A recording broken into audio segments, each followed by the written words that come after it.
Salam, kanalıma hoş geldiniz. Bugün ben size küncütlü ballı peçenye hazırlayacağım.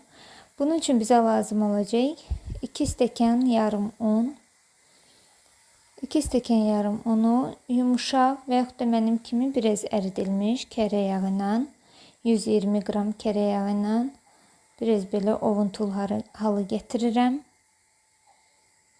Əllə ovuram.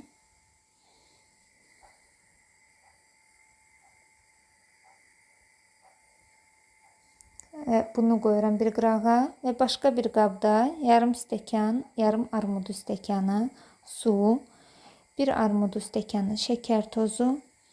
Bunları biraz belə qarışdırıram və bir xörək qaşığı bal.